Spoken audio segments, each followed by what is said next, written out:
For more than 50 years, Westbury Christian School has served students from age 3 to 12th grade as a Christ-centered college preparatory school. This vibrant community reflects the kingdom, faithful, wise, and diverse, where every student is personally known by their peers and teachers. With strong academics plus opportunities in clubs, athletics, fine arts, leadership, and spiritual growth, Westbury Christian prepares students for life, here and for eternity. Check out westburychristian.org/citycast to see upcoming admissions events like coffee talks and campus tours.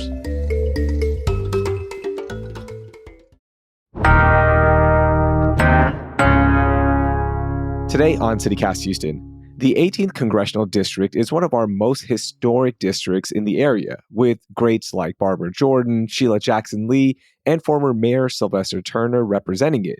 But since March, constituents there have had no representation, and now with state leaders redrawing congressional districts, the 18th is going to have a different look. So what's next for it?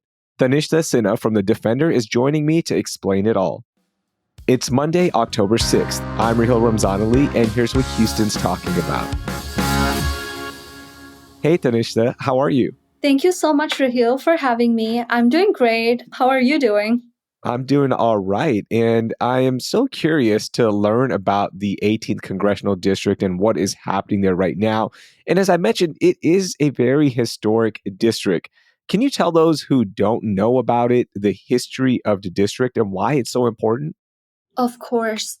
So, as you know, the 18th Congressional District is centered on inner city Houston and surrounding areas. And over time, the district lines have changed via redistricting in response to population changes. Um, but it remains a deep blue or strongly democratic urban seat, and it has been hugely favored by African American and minority voters. The 18th Congressional District, it was first brought to the limelight by a local legend, Barbara Jordan, Yeah. making history as the first Black woman in the U.S. House of Representatives from a southern state. And ever since, as you mentioned, Rahil, the district was represented by people who still come up in community meetings, in civic club meetings. They rely on the legacy left behind by Barbara Jordan, George Leland, popularly known as Mickey Leland, Of Craig course. Washington, and Sheila Jackson Lee. She remains a force in the lives of people Mhm. today. And the district has almost 1 million constituents now. Yeah, and most recently, Sylvester Turner stepped into the role, which he served from January to March of this year until he passed away. And that brings us to the situation we're in now, with his seat going unrepresented for months. And that is wild because Governor Abbott could have pushed for a special election earlier, right after his passing, and that would have filled the seat. But because of politics, because they wanted to keep that seat open from the Republican side, right, in terms of representation, the constituents there have gone without representation since March. So, what issues has this created for them in the last 8 months? As you know, Governor Abbott has talked about Harris County not being prepared to handle a special election, citing the county's history of having election problems that made him want to give it extra time to prepare. But the district, by law, is operating with a limited staff, and they are under the supervision of the U.S. House Clerk's Office. Although the staff is continuing to do work on constituent issues like veterans' claims, passport issues, social security checks, but if residents have any questions about legislation or issues before Congress, they are redirected to U.S. Senators Ted Cruz or John Cornyn, who are both Republicans. In legislative votes, there is Hmm. an absence. When it comes to the federal voice, there is no voice at this moment. When it comes to natural disaster recovery, local health concerns, all of this is going underrepresented in Congress. And a lot of the constituents, what they say is they're tying it to historical neglect. When I talk to people from the district, they said that we've always been overlooked. So this is nothing new for us. But one thing that has directly impacted them is the passage of the Big Beautiful Bill. Yeah. So that one absence in the vote could have made a difference, but now we'll never know. Yeah, and that's where that representation and the lack of it is so frustrating for constituents. I was reading some of your pieces on that, and it's heartbreaking, right? Like you want to have your say in something as big and important and beautiful as President Trump keeps calling it, and they didn't. And it could cut key services to their district. Absolutely. And they meet, they talk about the issue, they talk to their local leaders. But what of it, right? We won't know until the elections that are coming up in November.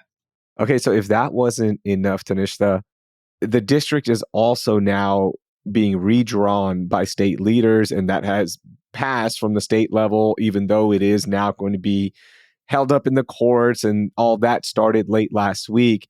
So what happened basically is that it's an even stronger Democratic stronghold by bringing in parts of the ninth congressional district, which, of course, has been represented by Al Green for so long. How is that changing the future of the district now? So a lot is unfolding right now. And I did want to talk a little bit about the math. So the ninth and the congressional districts in particular, especially when it comes to the voting demographics, Hmm. from the ninth will see a reduction of 28% less Black voters, an increment of 14% of Anglo voters, an increment of 22% Hispanic voters, and a reduction of 9% of Asian voters.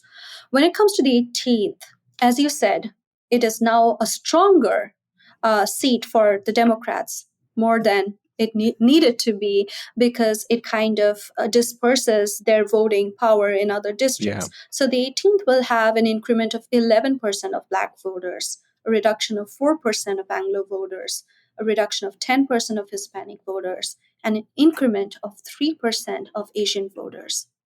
So this is the new thing. I talked to Congressman Al Green, and under the new map, which was represented by him for since 2005, was carved up and overlaid with portions of District 18, which has been Green's home and much of his base in Sunnyside, South Park, Hiram Clark, and parts of Fort Bend and Brazoria counties. And these have been shifted into the newly numbered Congressional District 18. Yeah. So what that means is now Representative Al Green, if he wants to run next year after he's done serving in his current ninth congressional district, that means he would have to run in the 18th. And that brings up a whole new set of storylines because, as we mentioned, there is a special election in November and there will be a new representative coming out of that. We'll talk about those candidates. And then next year, when the midterms come, there's a chance that this new representative will be taking on one of the biggest names in politics in Al Green. Yes, This is going to be really dramatic to watch. it would be. And what a time to be a journalist or someone following this in Texas's history, right? Hmm. Because talking to him, he has not specifically said that he's going to run for the 18th. When he was talking about this, he was very clear that he would not be able to Hmm. relate to the constituents of the new ninth. Yeah. So he has faced a lot of speculation whether he would jump into this seat, but we don't know yet. For voters, I spoke with County Clerk Tanisha Hudspeth, who can now organize elections in her sleep, she said. Yeah. So she told me one of the main challenges that the voters will be facing is to understand who's representing what and who the new candidates are and what this means for them, and to get that updated registration card. So that's what we're dealing with now. Yeah, and the candidates for this special election are much younger, right? Some of the big names, I'm just going to highlight these based on what we've seen in the hobby school poll. You've got Christian Menifee, who is the outgoing Harris County attorney, former city council member Amanda Edwards. You've got a Republican candidate as well with Carmen Maria Montiel, and also Jolanda Jones, who is the state representative for the Democrats and has been a big name as well. And the reason I'm bringing these names up is because there seems to be a new wave of Democrats, right? Younger, who want to push their own platform and agenda and what they want for their constituents, right? And if Representative Al Green decides to run in the 2026 midterms, what will happen then? Like, will this young Democratic push ever come for the 18th if Representative Al Green decides to run? And what are constituents saying about that? As you mentioned, the polls are extremely interesting because each candidate has come up with their own polls when it comes to the data showing them as the top candidate. Jolanda Jones, who currently represents the 147th House District, she brought up blueprint polling, which shows her as the leading. Kristen Menefee, he brought out Lake Research polling, which showed him as a top candidate. And then you mentioned the Hobby School, which did not really declare a top candidate, but it did place four frontrunners, and then Amanda Edwards with her own. So this is interesting. And when we had that debate with Fox and the Defender, a lot of the people were divided when it comes to their favorite representative for that seat. So it's still in the mix. And then I have to name Isaiah Martin too. Yeah, definitely. He has been very vocal about so many things going on, state level, national level. Yeah, we see a Gen Z candidate. And when I talk to him, people have these ideas about Gen Z people. Hmm. When I talk to him, he's serious. During the redistricting hearings, he was arrested and he wears that like a badge of honor. Hmm. His whole idea of campaigning is so different from the other candidates. For example, Menefee relies on his track record, suing the federal government, suing agencies that does not serve the Black community or the community in general. We look at Amanda Edwards, who has a city council experience and is a lawyer. She ties federal policies to Houston.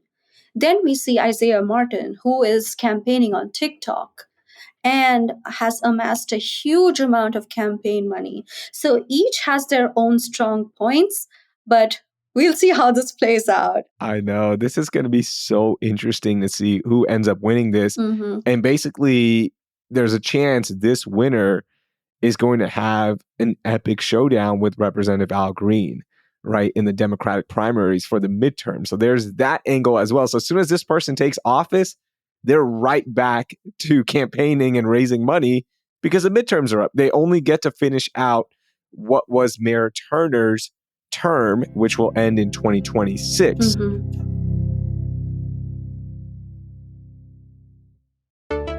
If you're anything like me, then you're always looking for design inspiration. And one way to get that is during the 2025 AIA Houston Home Tour. From October 18th to the 19th, this self-guided tour gives you the rare chance to step inside some of the city's most stunning custom homes, all crafted by some of Houston's top architects.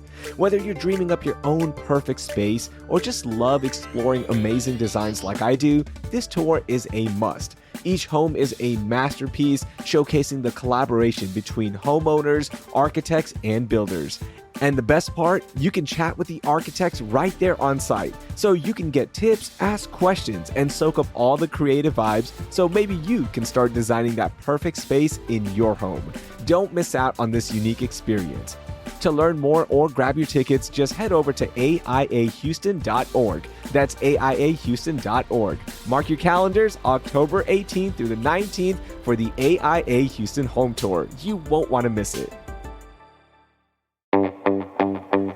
It's time for the Bayou City Art Festival in Memorial Park, all weekend long from October 10th through the 12th from 10 a.m. to 6 p.m. Houston's iconic art festival will transform Memorial Park into a vibrant outdoor art gallery and interactive experience while showcasing the works of more than 250 artists.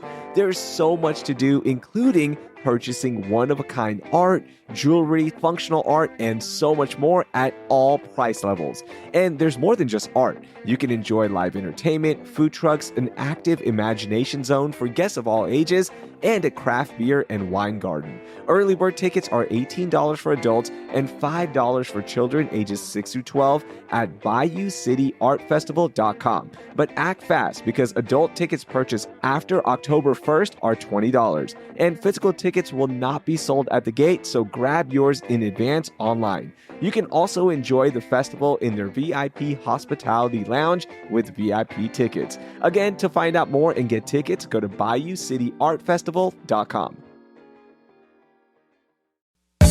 This show is brought to you by Wise, the app for international people using money around the globe. With Wise, you can send, spend, and receive up to 40 currencies with only a few simple taps and save up to 55% compared to major banks. Plus, Wise won't add hidden fees to your transfer. Whether you're buying souvenirs with pesos in Puerto Vallarta or sending euros to tip your Coliseum tour guide, you know you're getting a fair exchange rate with no extra markups. That's what makes Wise the fast, affordable way to use your money around the globe. Wise also offers 24/7 live support, and they run over 7 million daily checks to catch and prevent fraud, so you know your money is where it's supposed to be. Be smart. Join the 15 million customers who choose Wise. Download the Wise app today or visit wise.com. Terms and conditions apply. I'm glad you brought up that debate that The Defender, of course, where you write and work at, you did with Fox 26. You mentioned some of the things that the candidates talked about, but what were some of the other big topics that constituents were focused on in the 18th from these candidates for the special election in November? I've been to two debates, and of course, in the first one, that was not done by Fox and the Defender, but it had a larger pool of candidates. But when it comes to this debate, we see five Democrat candidates talk about their main priorities. For example, public safety. None of the candidates said anything against law enforcement, but they kind of tiptoed around that topic, talking about working hand in hand with law enforcement. Menifee particularly said that, okay, I'm willing to work alongside them because we want safe communities, but we are not asking police officers to be mental health providers. Amanda Edwards also talked about keeping Houston safe and securing local funding for public safety. Other topics that they stressed on were education and jobs and focusing on non traditional educational degrees. And Edwards talked about launching an innovation district, arguing that tech and small business investment are key to the city's future. When it comes to disaster recovery, of course, as you know, Houston is infamous for struggling with disaster recovery and disaster preparedness. So that I think it should be a highlight in this debate when it comes to bringing dollars, federal dollars, into the city. Another contentious issue that they talked about was gun safety. They outright didn't take a stance against gun safety, but they did talk about the need for gun safety and education when it comes to this. And Menifee especially talked about a ban on assault weapons and high capacity magazines while closing the gun show loophole. And of course, education, the rollback on DEI kind of resonates with a lot of constituents right now. Yeah. So these are the main topics, I would say. Healthcare Healthcare, yeah. remains with cuts to Medicaid. A lot of those candidates campaigned on that. The community, are they confused right now? Because you've got the special election and then you're going to have the midterm. Do they understand what the stakes are right now with this special election in November? While talking to the community, they're confused not because of the election dates or anything. I think there are enough town halls, civic club meetings, even like community meetings where these things are talked about. What I feel is that I am not hearing a clear winner. Like this is the person that I want this community to be represented by. I'm hearing that this shouldn't have happened in the first place. There should have been representation all these months. There should have been a voice in Congress on their behalf. What I'm hearing is that if there are no candidates that secures a majority, there will be a runoff in early 2026, which means a further delay. So that remains a point of contention in this district, and especially when it comes to issues that are particular to the African American community, to minority communities that I'm seeing the most.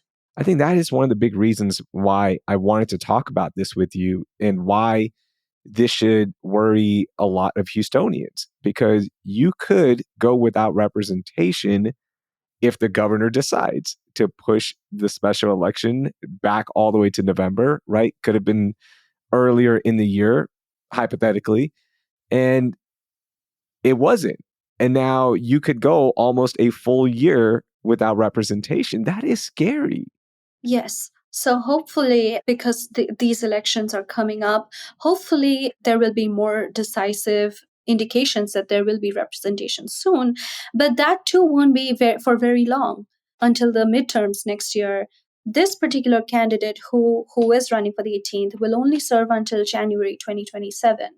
And then they will be pushed into campaigning in a district that will look nothing like the district that is now. So it's an uphill battle Yeah. anyway to make yourselves known to the new constituents, to run against senior members. So it's a whole new ball game. All right, Tanisha, before I let you go, what are you paying the most attention to right now as we get close to the special election? Okay, so as a journalist, I am absolutely paying attention to a few things. First of all, I'm following how the legal fights under the new map land is going to play out. Secondly, I'm following who runs for the 2025 special election for this district and how the primary dynamics play out, because that's, of course, as we discussed, that's going to decide what happens next year and how long the constituents of this district will remain unrepresented. Thirdly, redistricting impacts on incumbents. Will there be an incumbent versus incumbent situation that we might see? And for candidates to run against senior members in Congress. Fourth thing that I'm looking at is turnout, voter registration, and election administration. Because the special election has been scheduled in an off year, I'm curious to see what the turnout is going to be like, whether grassroots organizations, what strategies they're employing to let people know of these dates and what they should look out for. I'm looking at party messaging and identity politics, especially around representation. I always look at things from a lens of identity because whether or not people want that to happen, it is a reality. People want to see someone who looks like them to represent them. So that definitely plays a role in elections. And lastly, how the national political climate can filter down to this particular district because midterms are important. It kind of decides national mood, the economic conditions, and influences voter decisions. And I'm just willing to see how that plays out, how national politics kind of dictate who people elect in this November, because that's happening. Yeah, thank you for laying all of that out. And thank you for all of your expertise here. I know you've been out covering this district, and it is one that the Defender has done such a great job profiling what's been happening there. So I appreciate you taking some time out from your reporting to join us on CityCast Houston. I can't wait to have you back on, Tanisha. Thank you so much, Rahil. It's been such a pleasure being on your show. Huge fan, but I'm glad I could be a part of it today.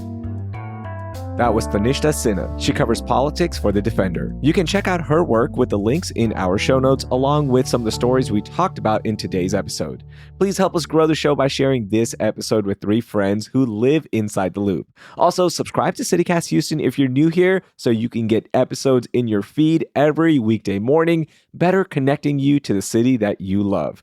Are you enjoying what we're doing here on CityCast Houston and our newsletter? You can support our work by becoming a CityCast Houston neighbor for just $10 a month. I've dropped membership information in the show notes so you can learn more. Thanks. That will do it for today. I'm Rahil Ramzanali. Thank you for listening, and I hope you learned something new.